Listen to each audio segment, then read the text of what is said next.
Museum now and meeting up with my cousin who's actually visiting here from Japan. He's teaching in Japan.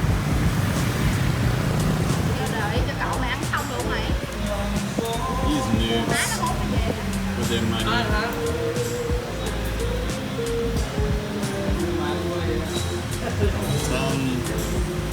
So your first taste of Vietnamese pom tam, what do you think? Good. And you had pho? Yeah. Pho. Did you have beef? Beef and crab and chicken. Nice.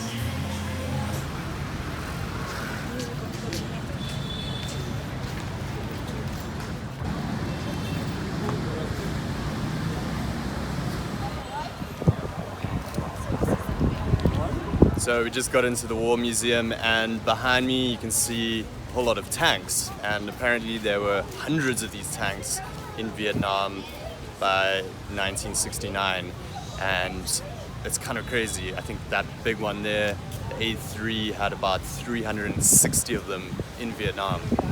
I had no idea there were so many. This one behind me here has 11.5 kilometer range, and it has different types of ammo in there. So there's like gas ammo and stuff like that.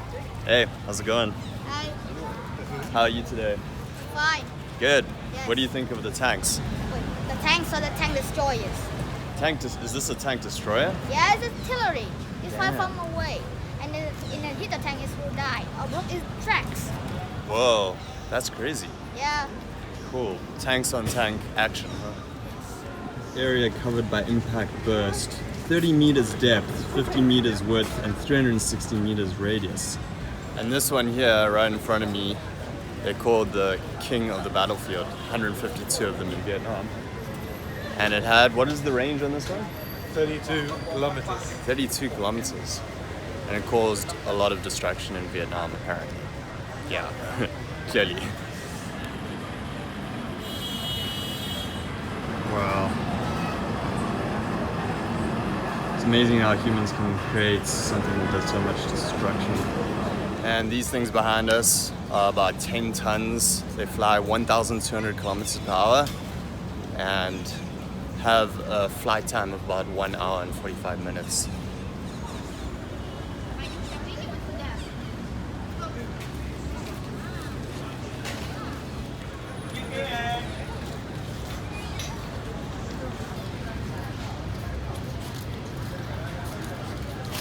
So that's the outside area. Now we're going to go inside and learn more about the history of the whole Vietnam War. That should be pretty terrifying now that we've seen some of the stuff out here that causes the damage. Let's go find out what happened.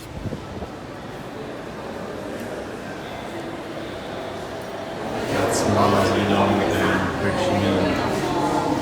So basically what this section is about is that there were a lot of countries that wanted to stop the Vietnam War, and this bit is on Japan. And of course it was also the same within the US. A lot of the people didn't want this to be going on, and there were lots of protests, as you can see behind, against it. So it wasn't just the rest of the world saying stop. It was the US people too, but that didn't really seem to stop it.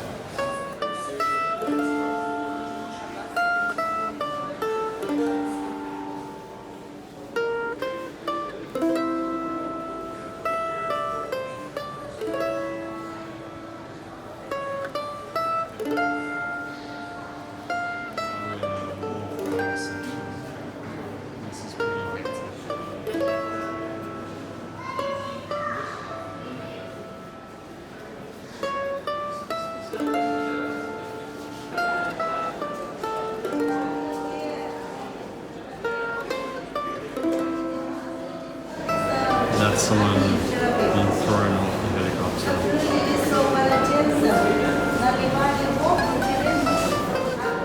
Alright, I think you get the idea with these pictures in this section. Really hectic. I'm going to stop filming them because probably YouTube is going to demonetize this video. I didn't put ads on these videos anyway, but I don't want to get any copyright strikes or anything. But yeah, it's obviously something that if you come here and check it out in person, yeah. These areas impacted by the US taking up parts.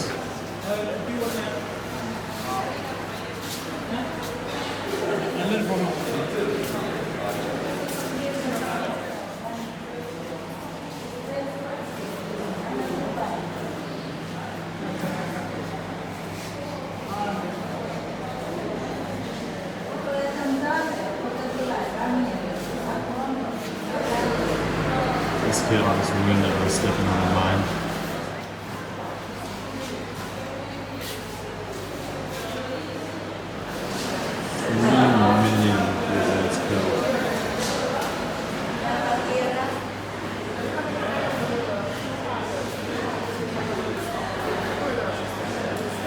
And this is just totally insane, the level of firepower that was used in Vietnam. It's just mind-blowing. Look at all this behind me.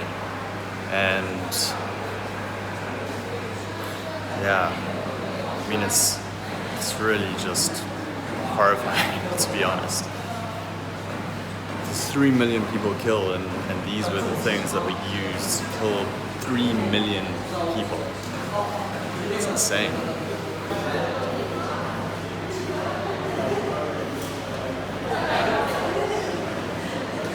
are some of the weapons used. I gotta say, I kind of understand people that love guns and stuff like that, because it's a real thrill to the power of them. But then when you see places like this, you can be done with them. It's pretty terrifying.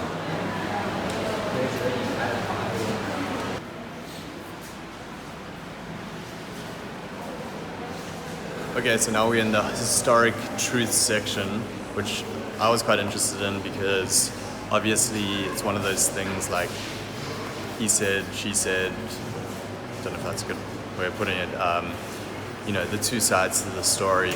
And I was interested to see what Vietnam would at least put out as the facts. And the first thing that I wasn't really aware of is that Vietnam declared their independence in 1945 from the French. So the French colonial rule was, you know, basically up until that time, and it was only at that point that Vietnam declared their independence, which is kind of crazy that so soon after that, all of this stuff started happening.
So this is a kind of nice section to end it off with.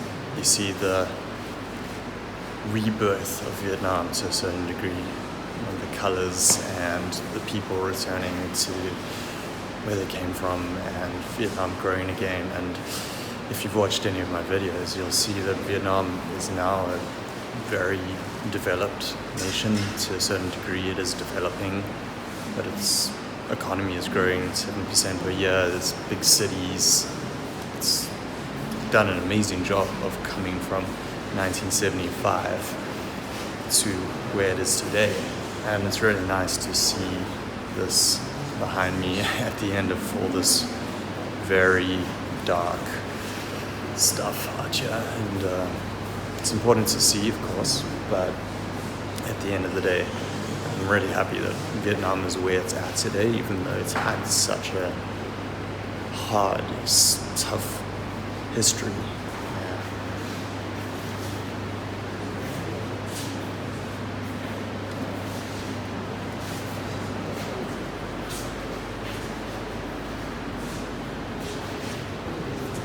So that was the War Remnants Museum.